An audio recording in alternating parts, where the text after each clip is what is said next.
আসসালামু আলাইকুম। সকলে ভালো আছেন আশা করছি।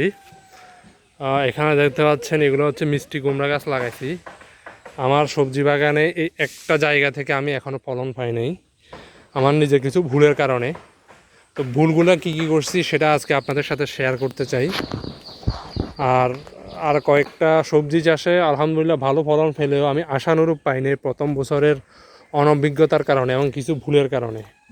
ওই বিষয়গুলো নিয়ে আপনাদের সাথে কথা বলবো যাতে ভবিষ্যতে আপনারাও আমার মতো আর কোনো ভুল না করেন। এখানে প্রধান সমস্যা হচ্ছে আমাদের এই যে বড় বড় গাছগুলো দেখতে পাচ্ছেন না, পাহাড়ি আকাশি গাছ, এখানে ঝাউ গাছও আছে। আমি অনেক গাছ কেটে ফেলছি এখান থেকে, যদিও ফ্যামিলির প্রেশারের কারণে আর বাকি গাছ কাটতে পারি নাই। যে গাছগুলো কেটে ফেলছি এর জন্য অনেক কথা শোনা লাগছে। তো এখানে আলহামদুলিল্লাহ আমরা ঝিঙ্গা চিচিঙ্গা সরি চিচিঙ্গা না, শুধু ঝিঙ্গা আর হচ্ছে গিয়ে ধুমদল, ওই পাশে শশা, এগুলো আলহামদুলিল্লাহ ভালো ফলন পেয়েছে। কিন্তু শশার গাছগুলো দেখতেছি আস্তে আস্তে চুপসে গেছে, অনেক গাছ মারা গেছে, কারণটা কি আমি জানি না।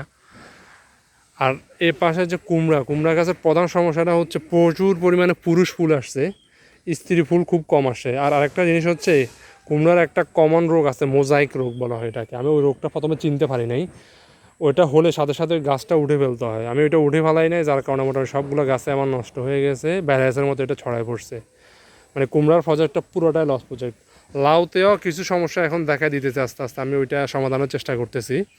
উপজেলা কৃষি কর্মকর্তার কাছে যাব বিভিন্ন সময় বিভিন্ন ব্যস্ততার সমস্যার কারণে আর হয় না যাওয়া। আর শশার গাছে আমার মনে হয় বদ নজর লাগছে, এই কারণে গাছটা হচ্ছে না। আর আমার বরবটির গাছগুলোও টোটালি সবগুলো গাছে নষ্ট হয়ে গেছে। কিছু হারভেস্ট করছি কিন্তু এখন কী সমস্যা হচ্ছে বুঝতে পারছি না। তো আমার মনে হয় কি গাছগুলো একটা প্রবলেম করছে, আমার রেগুলার কীটনাশক ওষুধ না প্রয়োগ করাটা একটা সমস্যা ছিল, আর অনভিজ্ঞতা অনেক বড় একটা সমস্যা ছিল। আর আরেকটা জিনিস হচ্ছে কি, আমাদের শুরুতে পর্যাপ্ত পরিমাণ সার দিছি। যখন এখানে হাঁস তৈরি করা হয়, হাঁস মানে হচ্ছে যখন আমরা গাছগুলো রোপণের পূর্বে একটা উঁচু জায়গা তৈরি করে ওখানে আমরা পচা গোবর সার দিয়ে আমরা একটা কম্পোস্ট তৈরি করি, ওইটাকে আমাদের এলাকায় হাঁস বলে। এই জায়গাটায় কিছু ভুল ছিল আমার।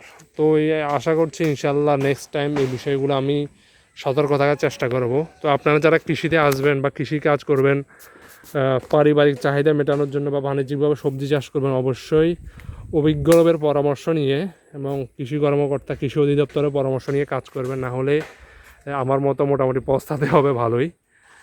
তো এই এতটুকু রিকোয়েস্ট রইল, আর সকলে আমাদের জন্য দোয়া করবেন যাতে আল্লাহ তাআলা আমাদের কাজে বরকত দান করেন। আসসালামু আলাইকুম।